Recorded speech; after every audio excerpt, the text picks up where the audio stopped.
Now, you don't know this equation, I don't think, but there's a curl of E, That's short. which looks like a pain, and it is. We don't ever calculate curl stuff. And we can help. So we come over here. Well, what I'm going to do is this. I'm going to reproduce that equation, and then I'm going to get to the solution, but I have to now make some assumptions. So I'm going to start with that equation. This is curl of E is equal to minus gamma squared E. And here's where the assumptions come from. We're in the phase domain. First thing I'm going to do, and this you don't have to know, but you will over time probably. That curl of E has a vector identity. It becomes the gradient of the divergence of E minus del squared E. That's what it is. And that's equal to minus gamma squared of E. It doesn't look like much of a difference, but it is. And here's why. Now I can start making some assumptions that'll get me down to a point where I can get a closed form solution that's meaningful. Right now, this is not meaningful, not in the least. So now I talk about this. How many remember div D? That's called Gauss's law, very good, Gauss's law. And what is div D equal to? Rho S over epsilon.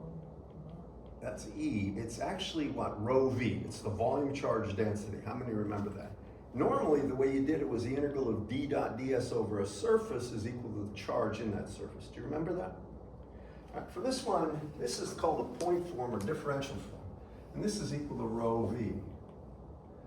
And then div of E is equal to rho V over epsilon. The only thing I've done here, I'm going to use epsilon. It's really going to be epsilon naught for a lot of stuff. That is simply, instead of D, I use E. You'll follow me on this? One is the same as the other, but here's the assumption. We're going to assume that it's the charge density is charge neutral, but now our first assumption is that rho V equals 0. It means there's not charge in the system that's expanded. Y'all with me, class? We're assuming we're dealing with stuff where you might have net positive, negative charges, but they're neutral. The same amount of positive as negative occupy any point in space. It's sort of like a metal. I mean, you have ion centers positive and you're surrounded by an electron soup, so the net amount of charge at any point is going to be simply 0, net free charge. You all with me? Because it's neutral. So I'm going to assume that. Now when I do that, it gets rid of this. So I can just get rid of that term, which is exactly why I have that. But I ain't done yet. Now I have this. And let me restate this. This is really going to be del squared of E, right there, minus gamma squared of E equals 0. I took that to this side, and I just organized it so now I have a simple differential equation. I mean, it's actually not simple in a sense, but I have an equation with E, and I only have a del squared operator. I'll let you guys, if you're writing, by the way, I kind of am interested in those pads like that. It's not bad. I have had students with some, anybody else using them? You've got, is that an iPad? Yeah. I have an iPad at home. My wife has taken it over, but I have one. Are you referring to the ones like you can like hook up to a computer and it's just like a straight up writing pad? Yeah, it's but some of these things I see younger professors using, they're beneficial. I don't like doing it that way for a reason. I usually put a bunch of formulas on one side of the board, and I don't have that. In physics, they have this great thing where they have like 3 boards they can slide up and down. I've always wondered why they never did this in engineering. Because it's so much easier if you're doing with complicated subjects to have all the equations there and you just pull it down, reference them, and then apply it. Anyway, that's the first thing. Now here's the other thing. E is a vector. In general, it has, just listen now, 3 components. If you're in Cartesian, Ex, Ey, and Ez, right?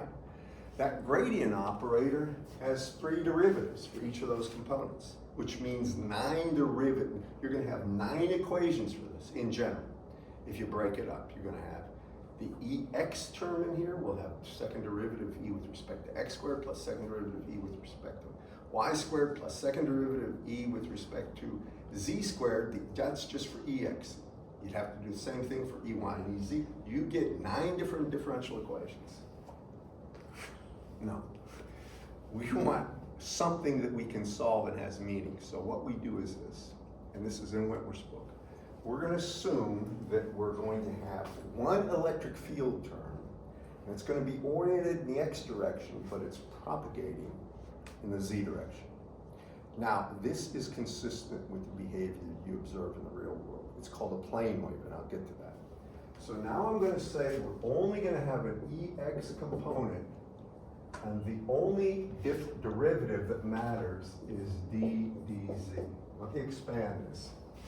You're going to have to just go with me on this one. I'd like to go into more detail in a second. When I take that, now that del squared operator becomes, and I'll do the whole thing now. Second derivative of EX, we're only going to have an EX component with respect to X squared plus second derivative of EX with respect to Y squared plus second derivative of EX with respect to Z squared.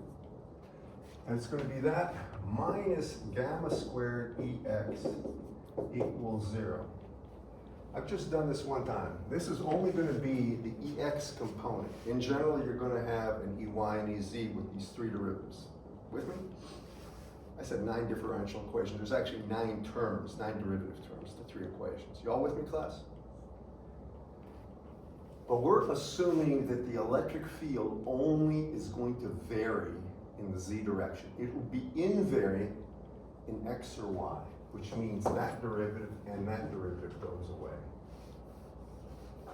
I know you're probably mad at me because you can't do that easy, but I'm just trying to make sure that you understand the reasoning behind it. Now I have one equation with one unknown, and I have this, right? Now,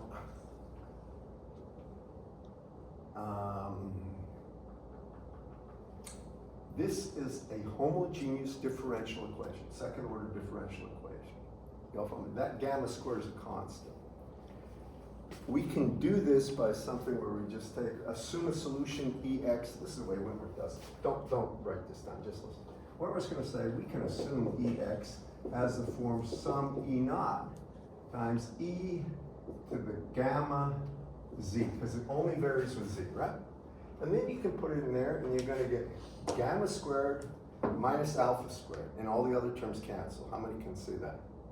Just take a look at this. Take that in there, take 2 derivatives, right, with respect to Z. That'll bring out gamma twice. Can you see that? And then the E naught, E to the gamma Z term will cancel, and you get this. Just listen to me and you'll see what I'm up to. After all the cancellation, you get this equals 0. Can you all follow me?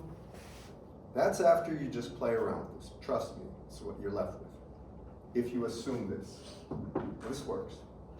Well, that is nothing more than what?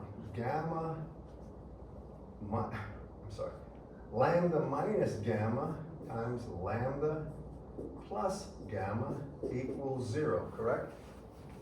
Take a look at it. And that means that gamma is equal to plus or minus, and lambda, really, right? Y'all with me on this? Now, lambda is alpha plus j beta, but how many understand the reasoning at least? Okay.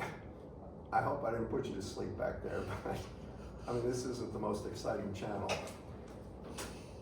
Hopefully it'll get better. Y'all with me? Which won't, without saying too much, here's what it comes down to. After all is said and done, and this is the thing, the takeaway from all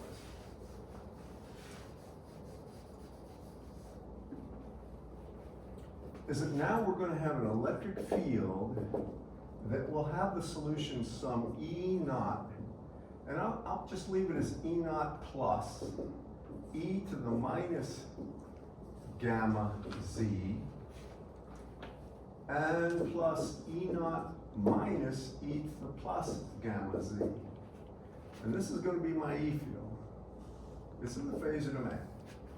Now, I want you to hear me on this one. This is important. there's two terms there.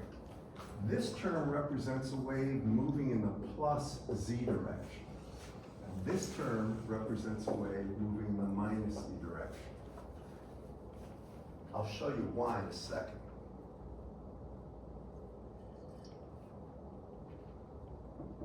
Remember, this solution is something that's useful. It's not abstract for a journal paper and somewhere in Mongolia that nobody's going to read. This stuff is actually useful. That's the reason we're doing it. So we're coming over to this thing. Now, I'm going to only worry about this one for now. We're going to assume we have a wave traveling in the plus z direction. With me?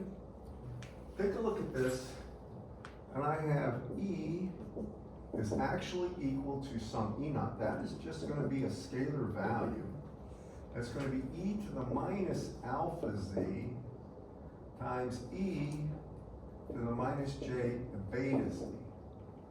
And you can say it's in the AX direction, but because I made the point, the E field is polarized only in the X direction. It's the only possibility. With me? Now, if I wanted to go to the time domain, that's in part why I showed that earlier, I would multiply that by e to the j omega t and take the real part. Do you all agree with this? Remember how I did it. So if I want E in the time domain, this is in your book, I would say that this is going to be equal to the real part of this thing, which is E naught plus E to the minus alpha z. Since I'm going to be multiplying by j omega, I get a term that's E to the minus, or sorry, E to the plus j omega t minus beta z. I'll stop in a second.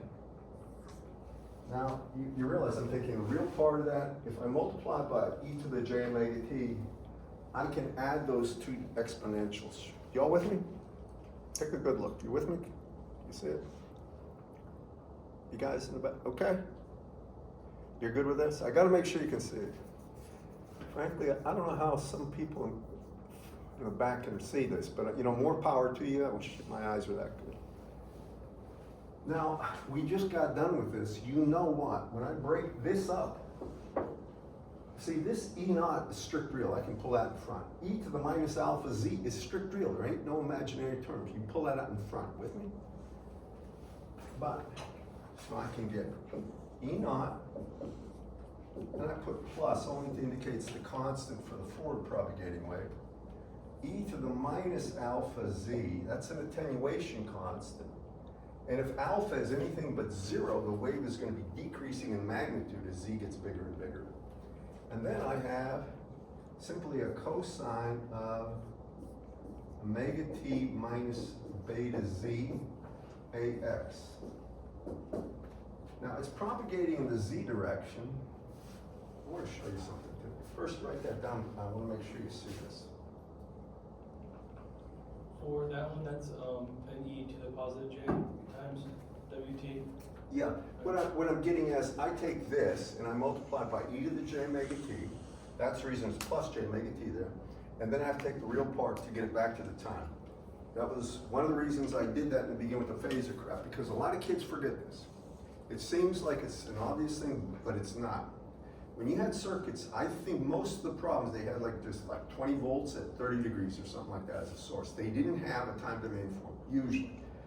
You had transient problems, but I don't think you had transients with sinusoidal sources with switches, did you? No, it was DC sources. That's usually, yeah, they used to do that, now they don't. You with me on this, class? Okay, now, look at this. That cosine, this is just something that's dying, it's decaying at a rate e to the minus alpha z. With me? If alpha was 0, there's something implied. Let me show you up here. Watch this. Now, when you think about alpha, for instance, I'm just commenting on alpha for now, but I'll get to my real point in a second. Alpha has to do with a loss. The only way you get a loss is basically thermalizing, heating up something. And the only way you heat something up is if the real current density flows. You with me? And that means sigma here has to be non-zero, all right? But if sigma is 0, then it's lossless. Now watch, if sigma is 0, assume sigma is 0, then this term becomes square root of what? J omega mu times J omega epsilon, right? Or it becomes just J omega square root of mu epsilon. Can you see that? That's this term, and that means that now gamma is simply J beta, and one thing I'm doing is showing you alpha's gone. If sigma is 0, alpha's gone, there's no attenuation, alpha is 0, beta is just omega square root of mu epsilon. I'm saying that for a reason, but I'm just giving you an idea of how all this stuff comes together. Don't worry about that right now, but in this equation right here, I want to show you something. This is an angle. I'm just going to call it theta is equal to omega t minus beta z. Can you all see it? It's the argument of the cosine. Let's go a step further. Let's just assume for this thing, because I want to make this simple. I'm just working with the thing propagating in plus the direction. I want you to see this. A couple things I want you to see. Call that, this is the E field in the time domain, so I'm just going to call it E as a function of Z and T. I want you to watch this. Just to prove which way it's moving. Now think about this. I just made this the phase, right? Now, I think everybody here probably can appreciate what I'm about to tell you. When you talk about phase, there's something that you've heard before. Phase velocity. Do you all remember that? So what is phase velocity really referred to? I like to do an analog in the mechanical system or something that's visual. Think of surfing or think of a wave. So if you got a wave like this, and it's propagating that way, and some guy's on the surfboard right there, and he's riding. If he stays at that point as that wave moves, you could think this thing has a phase. You can actually, there's a long story in this, but you can see that he is not moved, that phase isn't moving.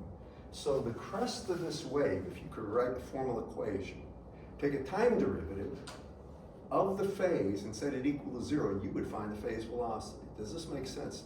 Phase velocity has to do with a point in phase on a wave, how fast it's moving. So you come over here, and you say, well, if I take a derivative of this with respect to t, that is omega minus beta times dz dt. And I want to set it equal to 0, because I want to see how fast that point of constant phase is moving. There is no change in phase. You all with me? How many understand the rationale for this? Can you follow me on this? Everybody with me on this? Hang in there. All right, well, if I make that equal to 0 here, you can see that what?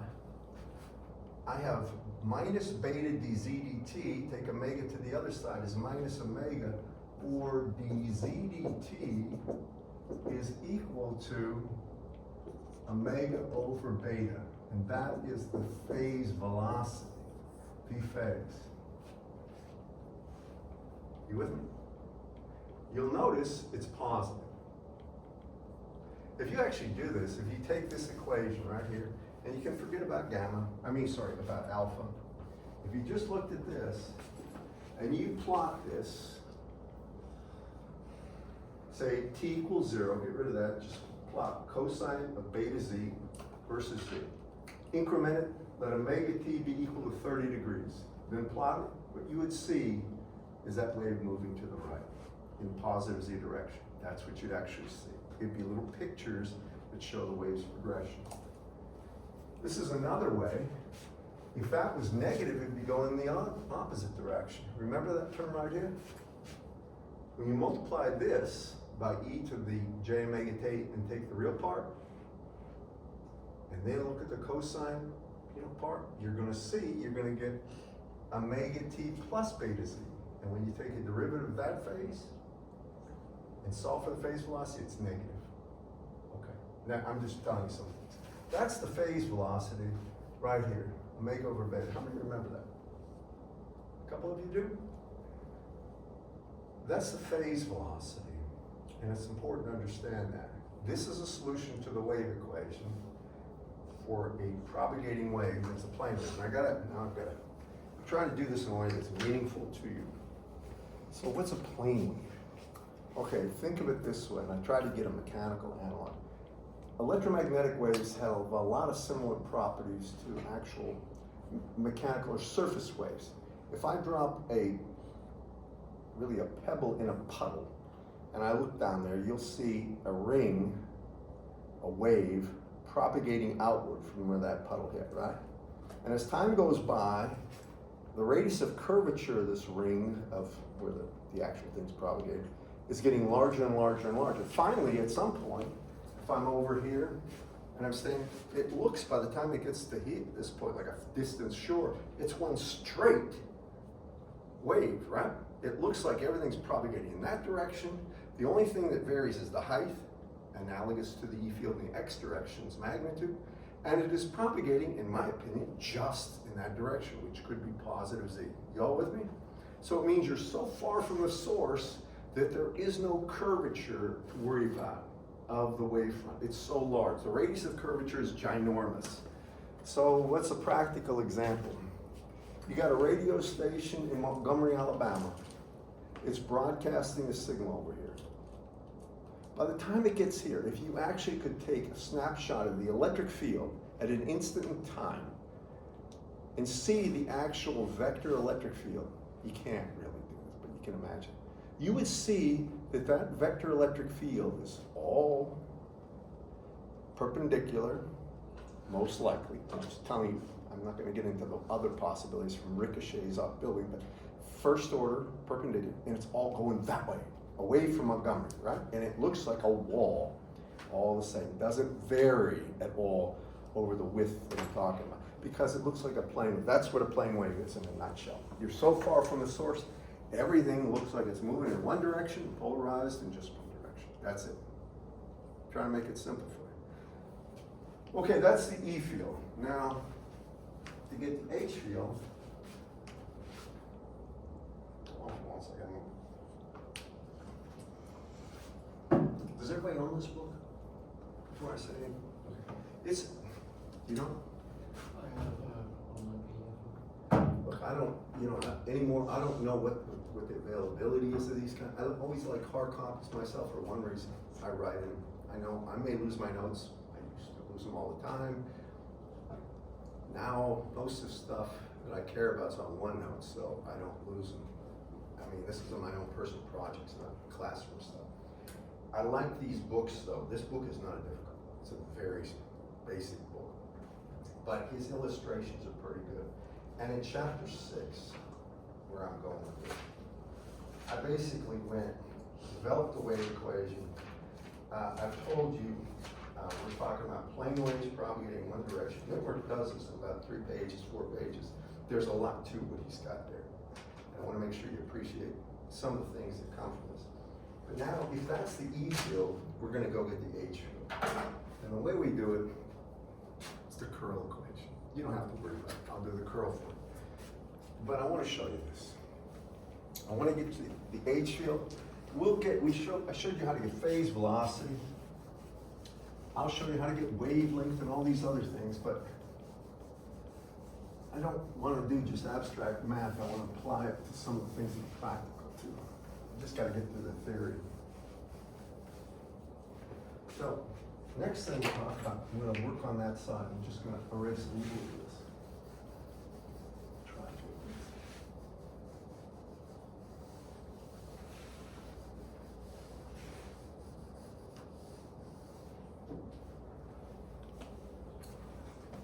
Did Bashir go all the way through chapter 6 when he taught this?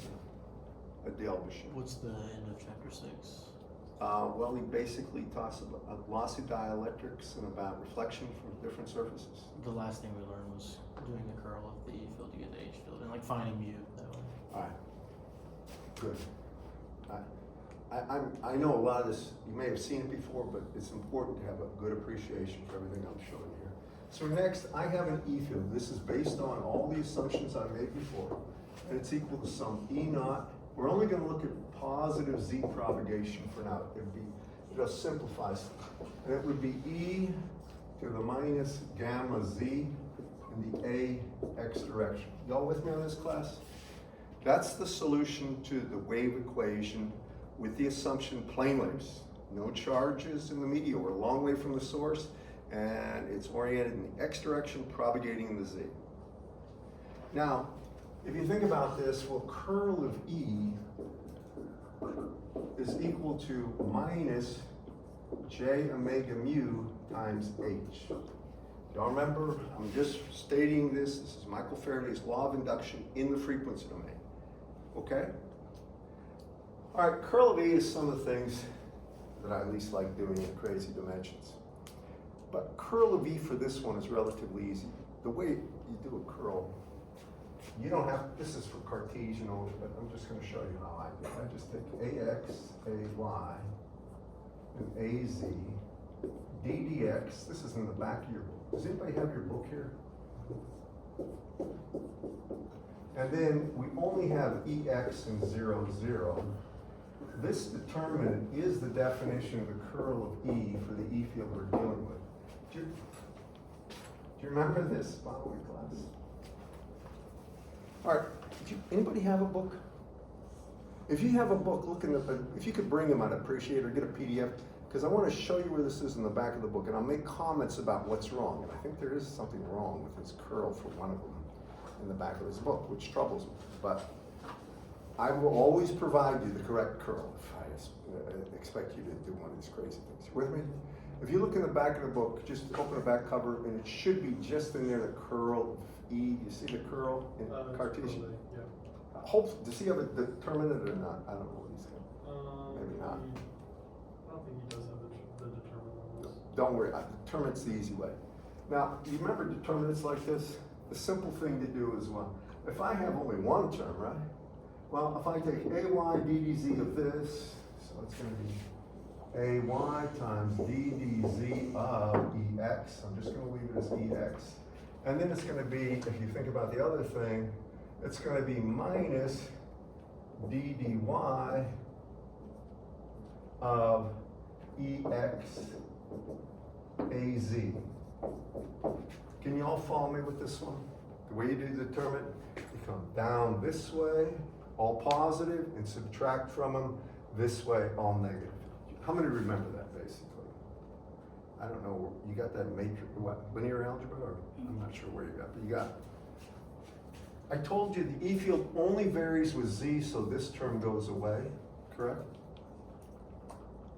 And if I look at this, that's equal to AY right here, S times DDZ of the electric field. Well, the electric field is going to be equal to E naught, and it's going to be E to the minus gamma times Z.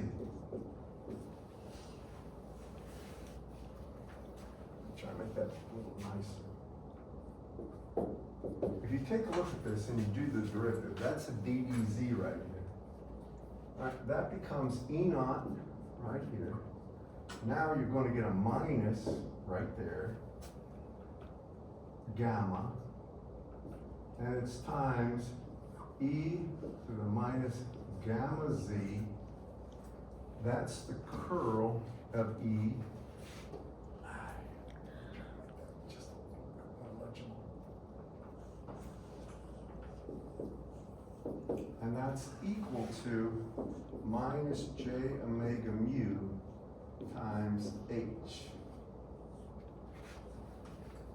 Can everybody see this? I don't think I have time to justify this. The H field will always vary in the same, at the same frequency as the E field. It has to, actually. This is a linear time invariant system. Which means when I look at this, I can make the H field this. It'll be some H naught. And here it's going to be E, well, let me do it this way. No, I can actually do it this way. I'll be okay, I'll do it this way. I'll just put it as H, and I'll prove this thing. If I look at it this way, now I want you to just see what I've done here. I have to have this. e to the minus gamma z.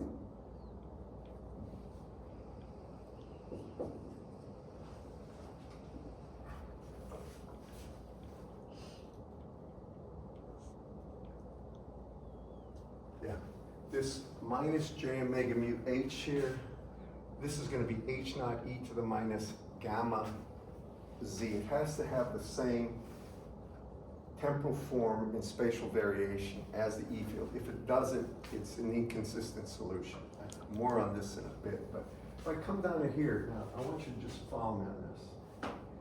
Do you all see the e to the minus gamma z will cancel? That's a big thing. After that, here's where the fun comes in. Next thing I'm going to do is get rid of the minus sign. And then I find this. I find out that E naught, right here, over H naught, these are ratio of magnitudes, are equal to J omega mu over gamma. Now this is important. I'm about to show you. Try to make that nicer.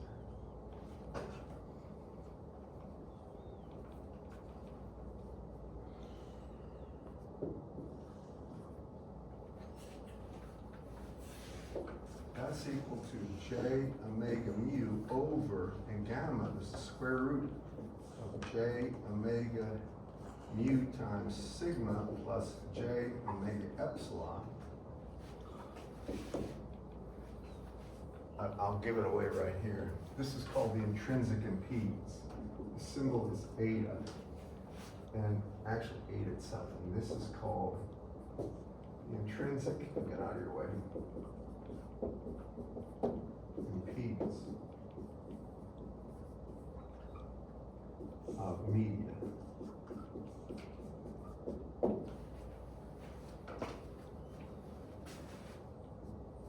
want to make sure first, is everybody up to here? Take your time and just take it to get it right. I'm going to get to the point yet.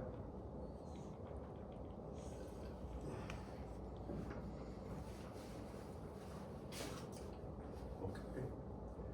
Now, follow me. You see how there's a J omega mu here and a J omega mu here? I can cancel one of them things. And what happens is then you get the square root of J omega mu over sigma plus J omega epsilon. This is important. This is the intrinsic impedance of the region right here. And this is important. So it's a ratio of the E field to the H field. And if you'll notice this right here, there's something that happens when it's lossless, when sigma goes to zero. And I hope that gets me. I'll trust it will.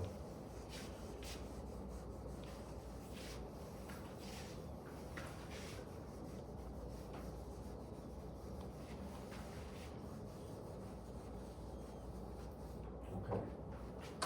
Now look. Again, eta is a ratio. And by the way, if it's an intrinsic impedance, what are the units for impedance always? Ohms. Right? OHMS. Always. And it is ohms here. So this is equal to the square root of J omega mu over sigma plus J omega epsilon.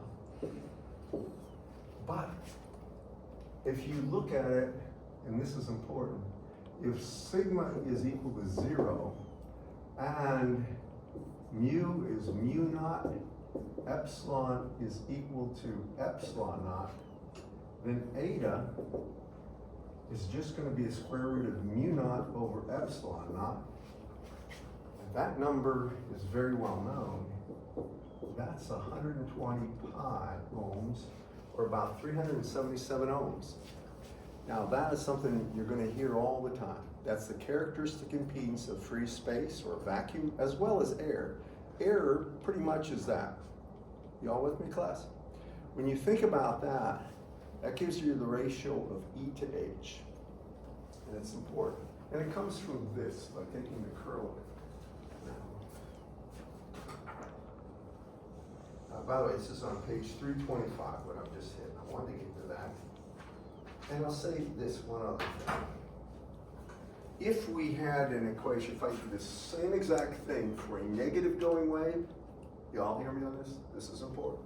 Here's the one difference. If you looked at the ratio of E0 minus, that's a negative going wave propagating that way, over H0 minus, it would be minus 8.5. It would be minus that value. Y'all with me on this? Just write that down. It's the only difference. And you can't have, I mean, it doesn't mean a whole lot to you until you see it applied. And this is, this right here that I showed you, this is actually given the term, the intrinsic impedance of free space. So this is for free space. Really vacuum, that's the way you think of it, vacuum, nothing there. Air is pretty much that. All right. Second or two. Now,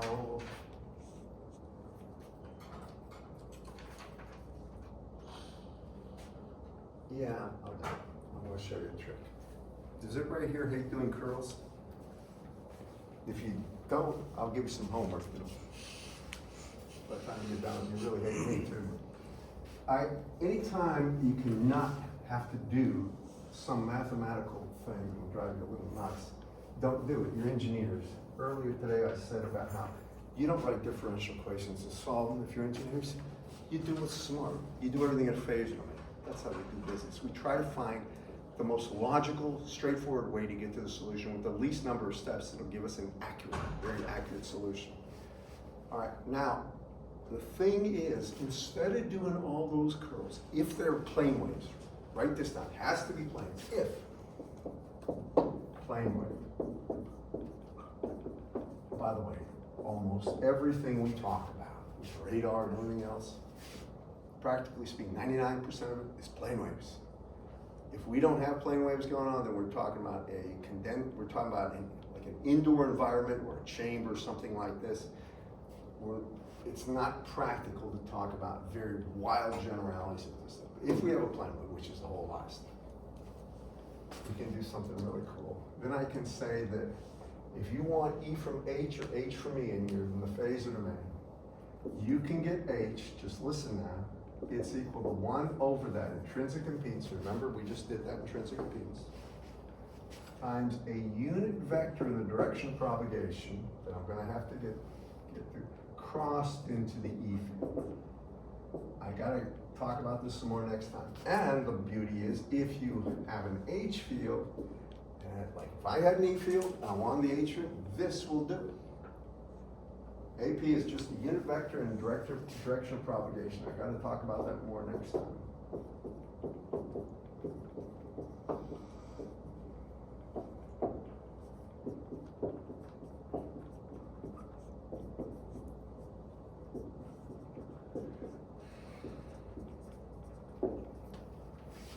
But E can be gotten as minus eta times unit vector in direction of propagation crossing the H. Now, I'm putting a tilde there, you don't have to. This is shown at the bottom. Whitworth does it, page 327. He does not prove it. If anybody wants to see the proof, come up to my office. I'll try to do it. I think I know how. That is about where we are. And I'll say one other thing. Remember I said velocity is omega over beta? Do you all know how to get wavelength? Well, wavelength is always one. It's how far you have to go before the periodic wave repeats itself in the spatial domain, right? Remember before we had a cosine, don't write this down, just listen, cosine of omega t minus beta z, right? Let's do something real fun. We'll just call that, call it x of t. X of t is periodic. It's propagating wave. It's going to the right. Do you agree with this class?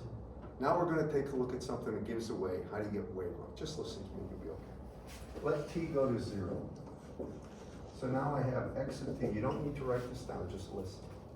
is going to be equal to cosine of minus beta z. Do you agree with that? Is cosine even or odd function, or neither? How many know it's even? It's even, which means if you put cosine of x, it's the same thing as cosine of minus x. Try it, you'll see. So we can make this plus. Do you agree with this? Now, if you were to graph that just from z greater than 0, from 0 to some point z, you would see it does this, spatially, right? And guess what? That would be a wavelength in that graph. Well, what is that? That is exactly 2 pi radians of change in that argument, right? So the way you get wavelength is you take beta, now z becomes a wavelength, is equal to 2 pi, or lambda is simply 2 pi over beta, and that's another one. It's nice to know.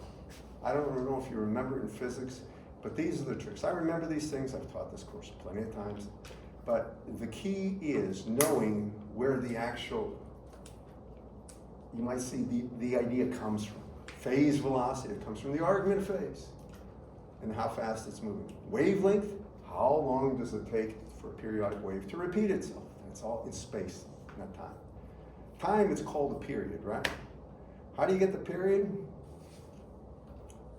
Well, it's really where omega times the period would be 2 pi. Do y'all remember this stuff? And you're going to find the period is just 1 over f naught, or 1 over the fundamental frequency. That's enough of that. I probably bored you. I didn't mean to. I'll see you next time. I'll put up some homework in a second. If you have questions, see me right after class. My office is 423 on the 4th floor. And the last name is Baginski. You can see me. And if you need me for anything, email me. And thank you, Elijah, for doing this. And when I sent that OneNote link, I think I have all your emails there, so you can see everybody else's email. You're gonna arrange grouping too. Yeah, I will not visit that unless you ask me to. So you guys can just be as relaxed in your way you discuss things as you want to do.